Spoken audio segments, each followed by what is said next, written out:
in '83. And it was the way he was campaigned, I think, as much as anything else. The fact he made his debut in the Coventry Stakes, he won that. He never actually ran in a maiden. He never ran outside group company. And the way he was campaigned in his 3-year-old career, having chased home El Gran Senor in a fantastic 2,000 guineas. He won the St James's Palace by 8 lengths. And then he dropped down in trip for the July Stakes. Now, many 3-year-olds drop down in trip for the July Stakes, but they don't get a mile. But that wasn't the case with him. And having won the July Cup, he then went up to win the Sussex Stakes.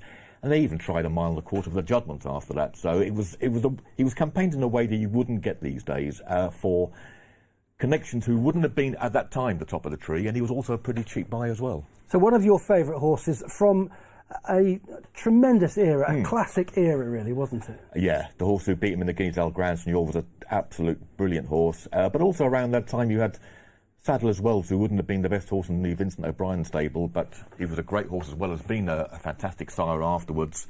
There were just household names, and it talked about the Guineas on many, many occasions, but even the race of the July Cup he ran in, he beat the horses who dominated the sprinting stakes era for about 3 years before and afterwards, the likes of Habibti and Never So Bold and Committed. So he was a big, big player in a great time for racing.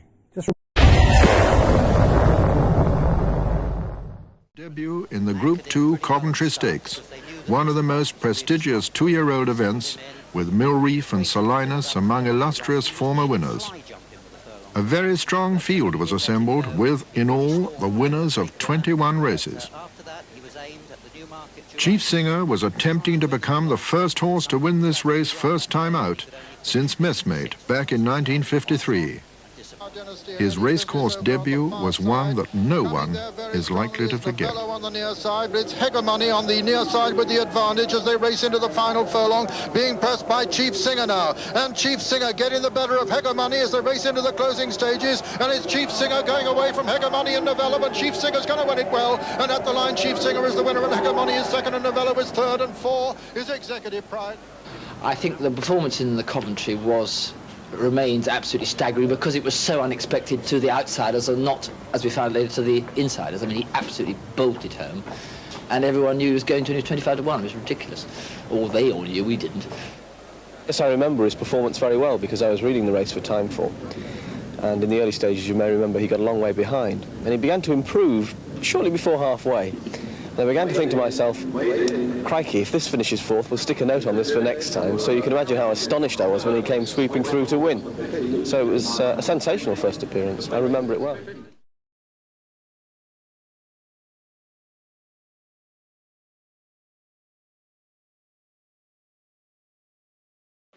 And Rainbow Quest, a 6 to 1 chance. El Gran Senor now the 15 to 8 favourite from 2 to 1.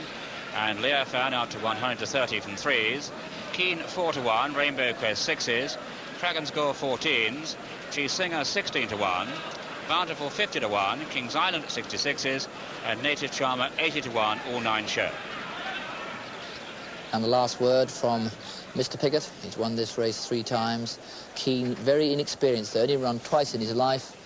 John Oaksey asked him how worried he was about the inexperience. Well, ideally, you know, we would have liked to give him another race, but that was impossible. It's going to be against him, obviously, you know, but he's a very good horse. But so are the others, you know, we just don't know, really.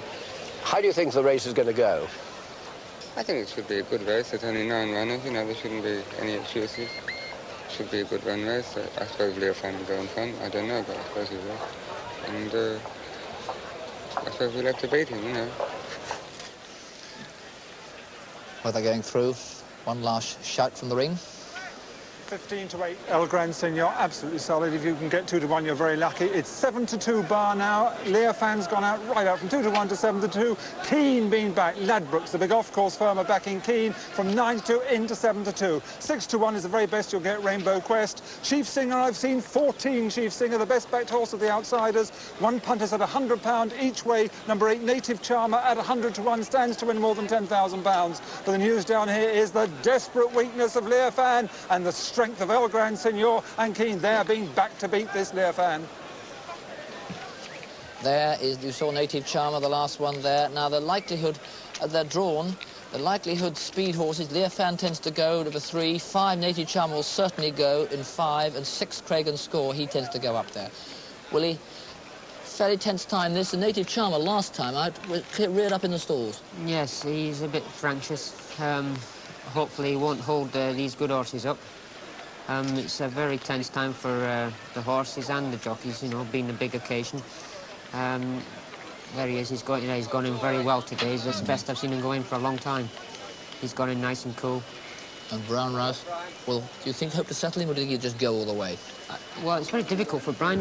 He's never ridden a horse in a race, but he's ridden the horse at home, and he's had the feel of him. So I would think he'll have to go to the front, or attempt to go to the front, and see how fast Native Charmer or Craig and Score go. He'll have to just be a bit careful that he doesn't go too fast early. So the Longfellow is loaded up for his 34th 2,000 guineas. He's ridden in the last 30 straight. Native Charmer is going in, and with himself to enter last, let's join Rawley Gilbert. Thank you, Bruff. Yes, Keane, the last to go in, as we see Judy Grange in the foreground of the picture, the assistant starter. Michael Sayers, the starter, on his rostrum now, just waiting for this one, Keane, one of the unbeaten colts in the field. He's only, in fact, ever run twice, this fellow, but a mighty impressive winner on both occasions. Vincent O'Brien, incidentally, the trainer of El Gran Senor, is seeking his 38th classic winner in this 2,000 guineas. Leofan getting very hot indeed. He was sweating profusely on the way to the start. And Keane, the last to go in. This looks like it. All in stalls for the 1984 2,000 guineas. Nearest to us, the Frenchman, Bountiful, but away they go to a pretty level break, except for Rainbow Quest, who was a little slow, and Chief Singer, surprisingly, was also just a little slow to leave the stalls. But Native Charmer, one of the first to go on with Leofan. Then right under these standside rails for France is Bountiful. Right over on the outside come Craig and Score, being tracked by King's Island and then Keane. But on the near side, it's Leofan who's pulled his way into the lead. A furlong and a half behind them now in the 2,000 guineas, and it's Leofan who leads from Native Charmer in second, then Rainbow Quest, who's made up that ground, into third. 4 is Craig and Score.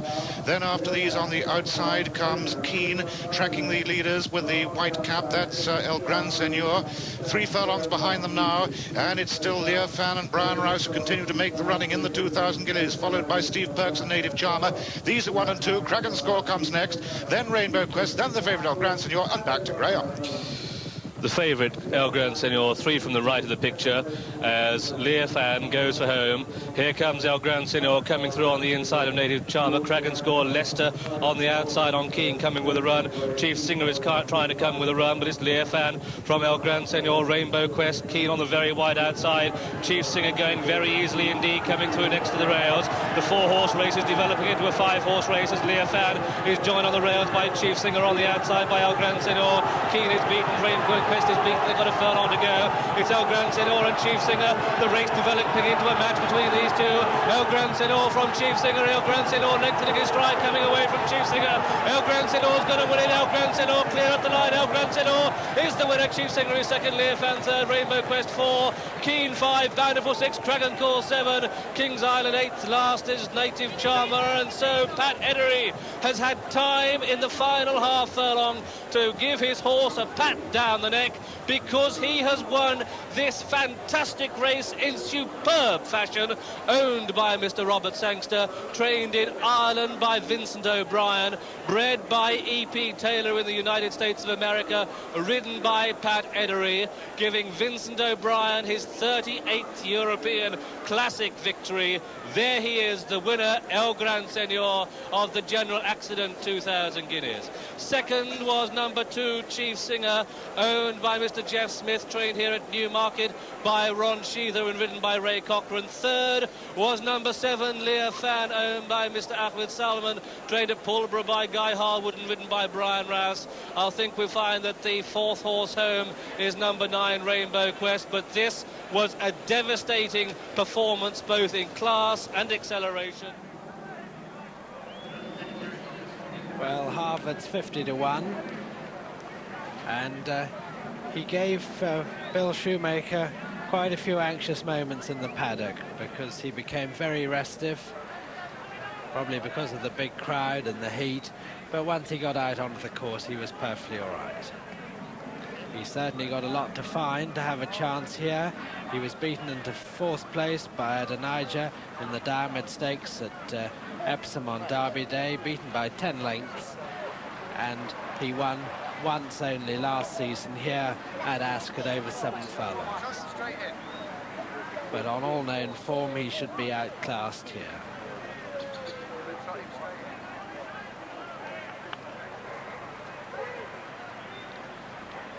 Keen in very easy to distinguish colours, the pale apricot colours behind the stalls. Lester Piggott's mount.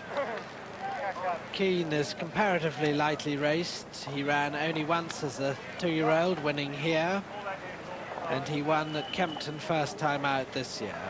He took his chance in the 2000 Guineas, ran a good race, but could finish only 5th behind El Gran Senor, and on that running he has a lot to make up on Chief Singer, who was 2nd. Some 10 lengths to make up. He was just beaten over 7 furlongs at Kempton in a really memorable race against Superlative. Superlative possibly better over a slightly shorter trip. Chief Singer 2-to-1 favourite from 15 to 8, 7 to 2 bar, and Lester Piggott set a tremendous gallop on Keen to try and get to the bottom of Superlative, to try and make his stamina run out, but Superlative stuck to him all the way and beat him by a head on the post. And Keen has an extra furlong to go here. He was a doubtful runner about a week ago, but Condriac, Keen's stable companion, now 16 to 1 from 20 to 1. And there is Condriac. Paul Edry is with Henry Cecil, rides a lot of his horses, has the mount on Condriac, and he won on him at Haydock, beating Welsh Idol by 5 lengths, and beating him very easily indeed. And as you saw in the first race, the Queen Anne Stakes, Welsh Idol's a very good horse, and Condriac made him look ordinary.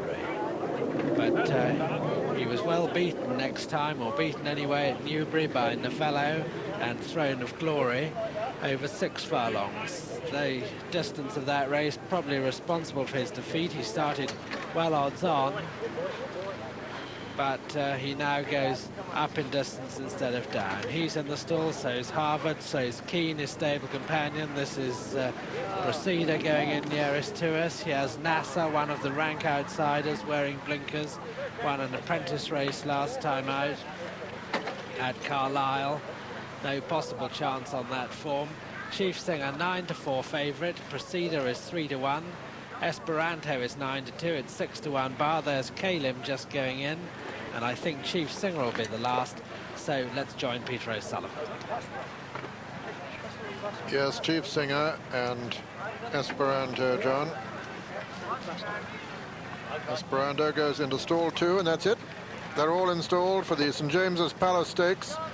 The whites flag up, they're under orders, and they're away. Keen breaks fast from number 1 stall. Keen and Condriac, the 2 stable companions, going on from Harvard and Kalim, and then comes Nassar, trying to race up to join them, but Condriac going on now. Condriac from Nassar, Keen and Kalim, then Procedure, Harvard, and Esperanto, and Chief Singer is the back marker. They've passed the 6 furlong pole. Nasser on the inside of Condriac is just the leader. Keen is in 3rd. They're going a real good clip. Kalim is 4. 5 comes Esperanto. Chief Singer's moved up a little bit. Proceder's got a lot to do from the rear at the moment. The back marker is Harvard. They're racing already towards the home turn, past the half-mile pole, and Condriac in the lead. From Keen in 2nd. Then comes Kalim going 3rd. Behind Kalim, making ground on the outside, is Esperanto.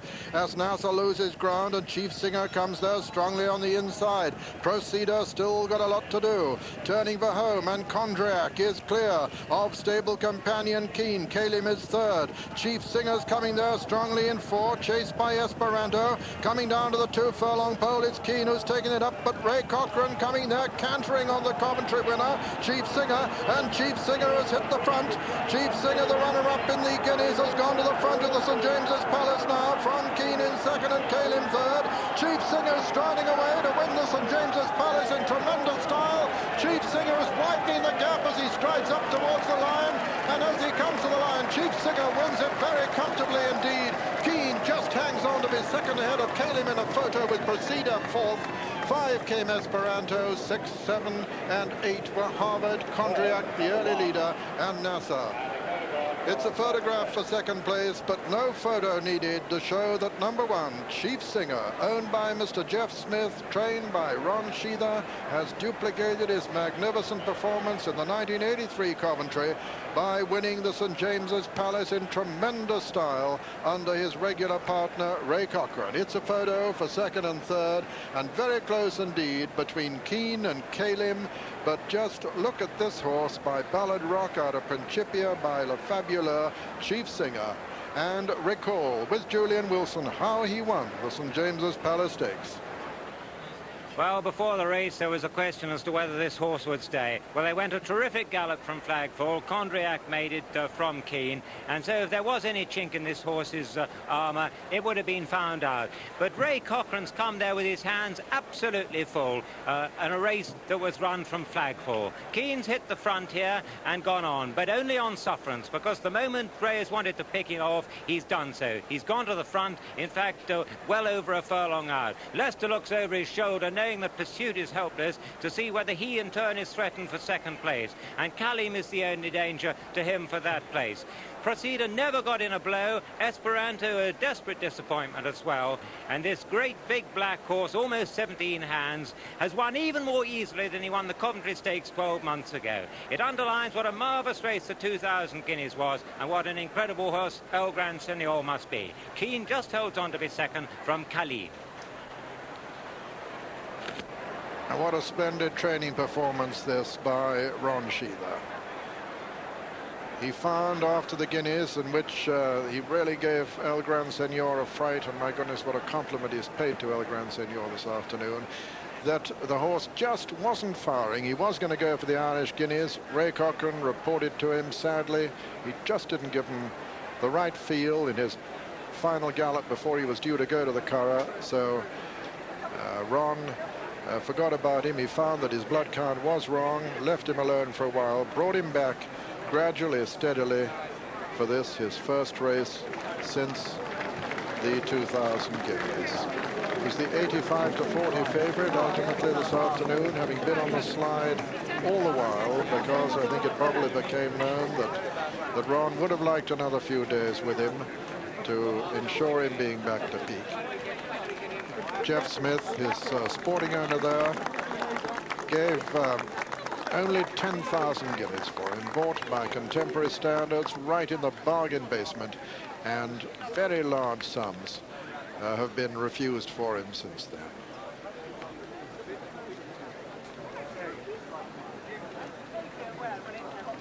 And what a splendid reward to his owner for hanging on to him and resisting six-figure temptation.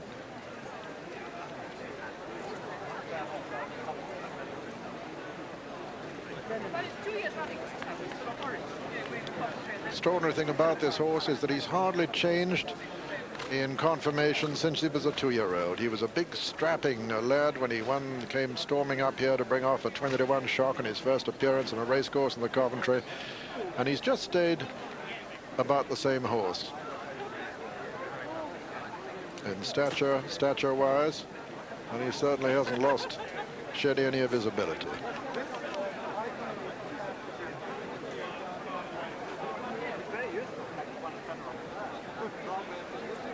Very bright, intelligent horse, certainly the best product of his sprinting sire to race yet, Ballad Rock.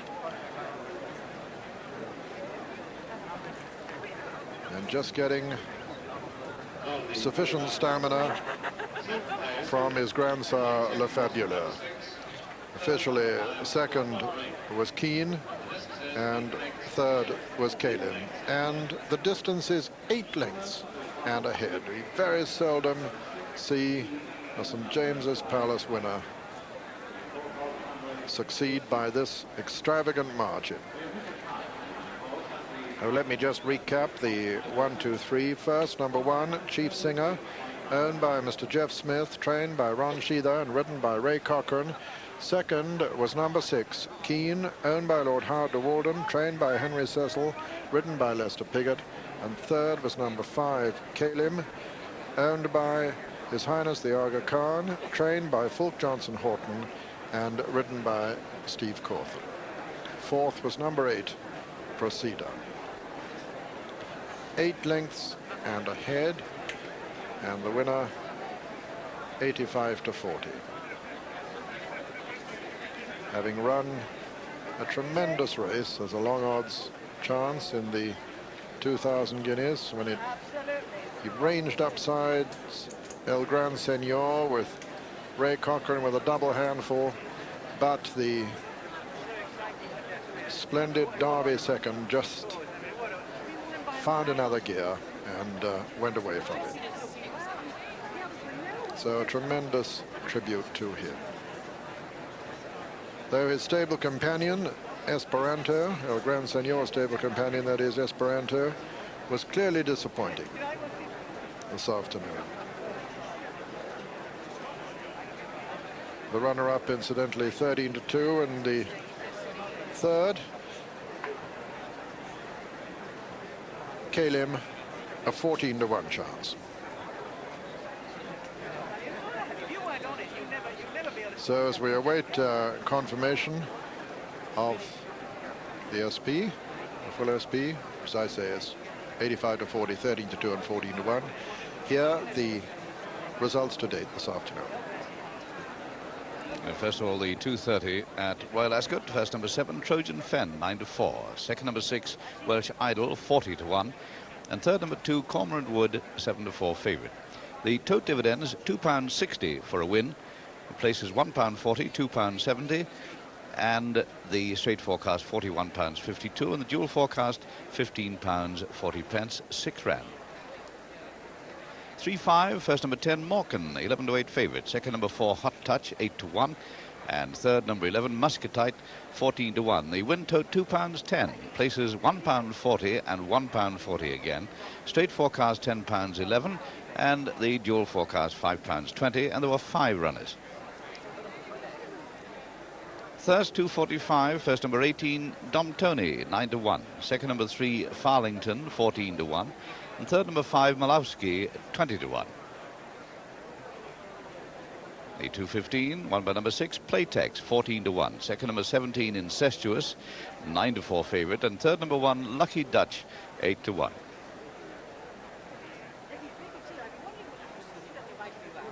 And now we have the SPs for that last race, which we've just seen, the St James Palace Stakes. First, number 1, Chief Singer, 85 to 40 favourite.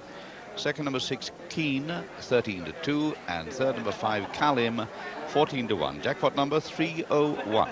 So tactics, let's watch Lester Piggott in the striped jacket. Just missed the beat, and so did Ray Cochrane miss the beat. Tactics there, Ray missed the beat, but Lester is behind him. Yellow Domino blazes the trail to Superlative and Princess Tracy and Forzando and Gavitat, and the principal market rivals are last and last but one, just preceded by Never So Bold. On the left of the picture is Habibti, on the inside of her, just preceding her, is Chief Singer. Yellow Domino, Princess Tracy dispute the lead from Superlative and Forzando, and then Committed and Gavitat. Then behind Gavitat, Never So Bold. Then comes Chief Singer, and last is Habibti, and they're at the halfway stage. You can see Leicester on the extreme left of the picture there begins to make ground on the outside of Chief Singer. However, Yellow Domino now passed by Princess Tracy. Here comes Committed, and Ray Cochrane going to weave in between horses as Leicester's going to Committed to come on the outside. Furlong and a half to go, wide open race. Committed is Committed, goes for home from Princess Tracy. Ray Cochrane weaves through between horses. Forzando coming with the run. Habibti on the outside, under pressure and surely beaten. Inside the final furlong is Chief Singer going on from Never So Bold. Chief Singer, Never So Bold Committed. Chief Singer, Never So Bold Committed. Chief Singer, Never So Bold Committed. Chief Singer's going to win it. Chief Singer the winner, Never So Bold Committed. committed third, then Forzando, then Princess Tracy. A big disappointment, Habibti beat only 3. Superlative, Gabitat, and last of all was Yellow Domino.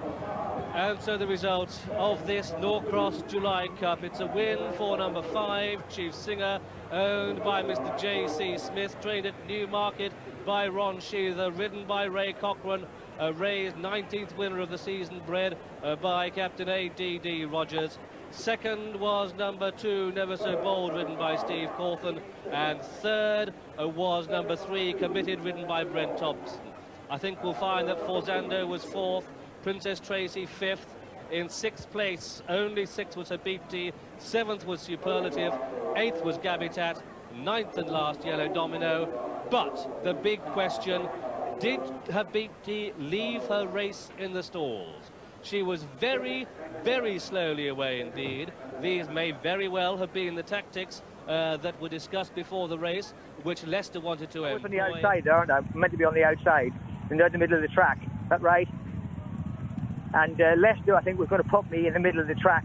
Yeah. Coming down on me, he knew, but then I didn't want to be on the outside. And I think he missed the kick to purposely put me on the outside, but I went round the back of him. And ended up getting a lovely cover and travelling well in the race, going through with all the right ones, I think, behind Committed and Never So Bold, and picked up real good, and away he went. Simple as that. I think that's his best performance. Really, that was his best performance. I mean, they're again, Committed, good animal. Never So Bold, he won everything the following year, you know? Yeah. Just saying to you that the horses you beat there they dominated the sprinting division for 3 years or so either side of that. Yeah. Oh, yeah. And after that, you went for the Sussex Stakes. He came off best in a real barging match against Roussillon. And they're running in the Swettenham Stud Sussex Stakes. Chief Singer quite slow away, incidentally. He's the last of the quintet at the moment, as Kragan Score makes it from Wassel, Proceda, Roussillon, and then Chief Singer. Kragan Score, who sprung a surprise before, setting a blistering pace from Wassel in second, then quite a gap to Roussillon, and then going up on the inside of Proceda is Chief Singer, to be 4th now, as they race downhill. Kragan Score from Wassel, then a gap to Roussillon, then matching strides now, Chief Singer and Proceda, as they run downhill towards the 4 furlong point, and it is still Kragan Score the leader from Wassel, Roussillon, Chief Singer and Proceda, coming to the 3 furlong marker in the Swettenham Stud Sussex Stakes, and it's Kragan Score still in the lead from Wassel. Then comes Roussillon, Proceda being produced on the outside, and Ray Cochran creeping up on the inside now on Chief Singer as they come down to the 2 furlong pole. It's still Kragan Score from Roussillon, Chief Singer over on the far side, Wassel fading, Proceda's dropped back to last.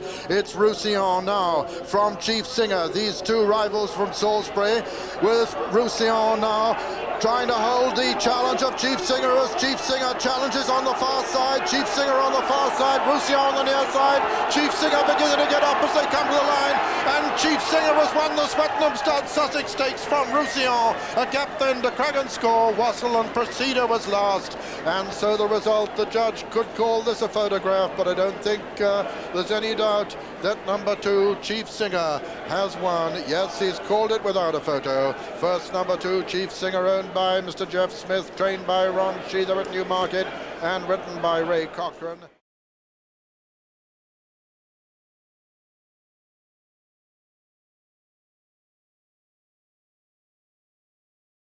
And 3 in line, a saddle as well, next to the rail, Cormorant Wood on the outside, and Cormorant Wood, who goes on, quickens inside the final furlong. Cormorant Wood coming away from Saddle as well, and Colomeo staying on very well indeed. Cormorant Wood by 2, 3, 4 lengths as she goes up towards the line. Well clear, Cormorant Wood is the winner. Cormorant Wood, Colomeo, Chief Singer stayed on bravely to be the photo with third. Chief Singer 6-4 still on, KT's 5-1, Teleprompter 11-2, Sackford 10-1, 25-1 bar those, and let's join Peter. And a stop press from the Curragh, where the Vincent de Bruin trained Father Matthew has just landed odds of 7-2 for the second time. He's landed odds laid on him, and Ladbrokes now make him 3rd favourite at 16-1 for the 1985 2000 Guineas, and Corals make him 14-1. Law Society, the favourite at 10 to 1. Local Suitor 12 to 1. Father Matthew 14. That's Sackford, last year's winner in. 13 to 8 on Chief Singer in their running. And Chief Singer very slowly away. Ray Cochrane will have wanted to settle him in behind, but whether he'll have wanted him to be as slow as that is questionable, because Teleprompter setting a tremendous gallop. Teleprompter from Edge of Town, then comes Red Russell and Katie's, and then Sackford, last year's winner, and then Chief Singer, the back marker of the sextet, and the 4-year-old Teleprompter past the 6 furlong pole, chased by Edge of Town, a gap of about 10 lengths then to Ireland's Red Russell and then Katie's, and still last is Chief Singer, past the 5 furlong pole. Willie Carson setting a blistering pace here on Teleprompter from Edge of Town, then a long gap to Katie's Red Russell. Behind Red Russell is last year's winner Sackford, and still a long way last is Chief Singer as the leaders approach the home turn, with Teleprompter looking to have an almost unassailable advantage now from Edge of Town. In third place is Katie's, making a bit of ground. Chief Singer's got no chance of getting into the picture, the odds-on favourite. As they race up towards the 2 furlong pole, it's Teleprompter clear of Edge of Town. Katie's is still making progress. Then comes Sackford, last year's winner, and then Red Russell, and just cantering up behind them is Chief Singer. Out of the race altogether as Willie Carson still makes it on Teleprompter from Edge of Town, but Katie's producing a run. It's now Teleprompter from Katie's, and Katie's coming there very strongly. Katie's coming to challenge Teleprompter, the 3-year-old filly, the 4-year-old gelding on the far side, and Katie's coming to take it up.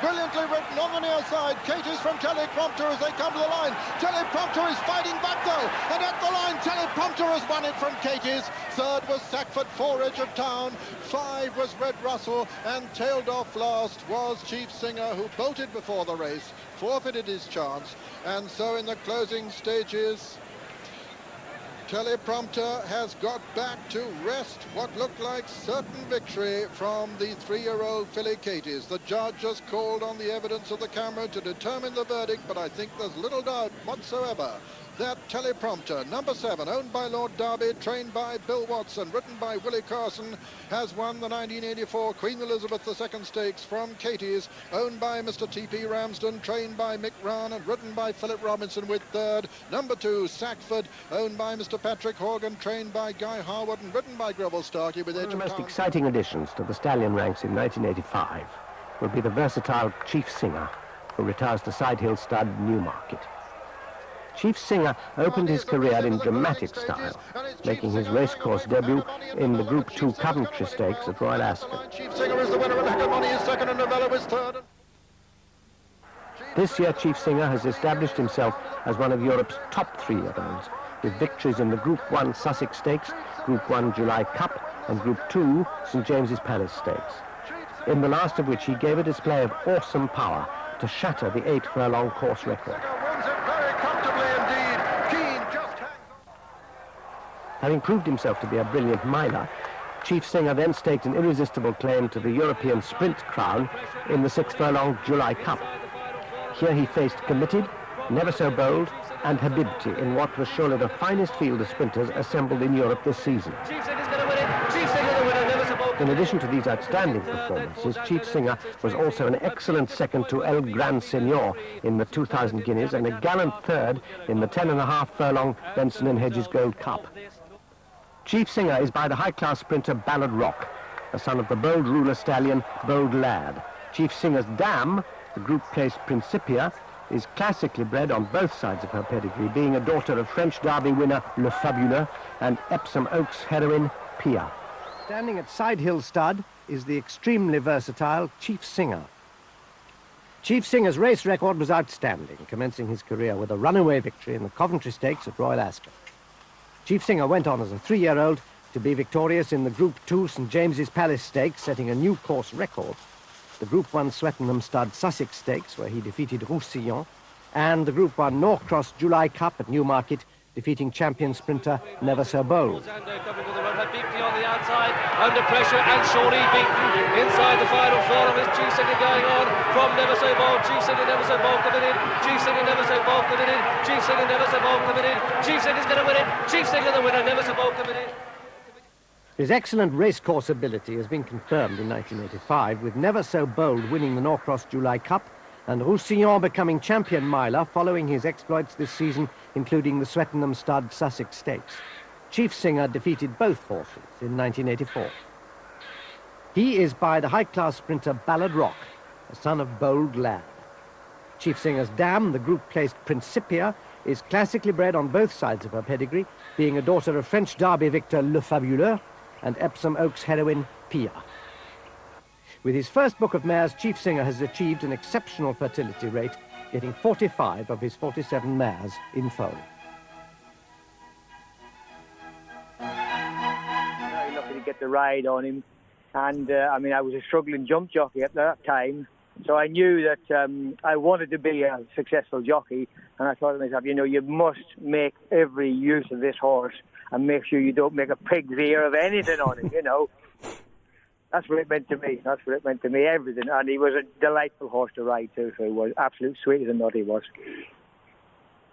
Yeah, just going through things. I know we had a chat a few times as well, Ray, me and you, but for the purpose of the viewers today, tell us about that gallop before the Coventry Stakes when you were going to go to Ripon apparently, but that was nearly waterlogged. So you went for the Royal Ascot Coventry Stakes without a run. But tell us about that gallop he put in beforehand, which really convinced you and the connections. Yeah, he galloped before Ripon on the ground with a real wet spring. There was volcanoes going everywhere. It was really wet here. And then between Ripon and Royal Ascot, it started to dry up and we had some decent ground in Newmarket.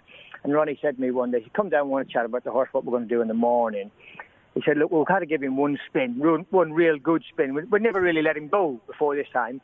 And he said, we'll just give him the one spin 10 days before the race. He said, you sort it out. We'll send 3 down and you sort it out. I said, OK. So we went 6 furlongs on the Pete at Newmarket here on the July side, on the racecourse side, round the turn. An old horse led the gallop. Teamwork set second and I set third. I just said to the lads, Eileen and Paul, jump them off. Paul, you lead. And he runs Saturday, give him 3 furlong blowout, just jump him off and just let him rattle. I said to Eileen, you'll pick him up in a matter of strides. Teamwork, he just won the Thirst Hunt Cup with 10 stone. We knew he was in good form. And I said, Eileen, give him a bit of start so you can pick him up. You can pick him up with 2 strides and don't worry about me. If I pick you up, I'll pick you up. So they jumped off, lickety-split, flat out we went. And Eileen picked up the other lead horse up around the turn. And I said, just let him go, Eileen, when you come into the straight. Don't worry about me. She did, picked it up, brilliant gallop. Off she went, Eileen, and I let her lead me about at least 10 lengths. And I just eased him out, leant on his neck, and I just picked her up in about 5 strides. It was unbelievable piece of work. I went by Ronnie, who was stood with his mouth hung open, and his hand slapping against his face going, jeez, I don't believe that.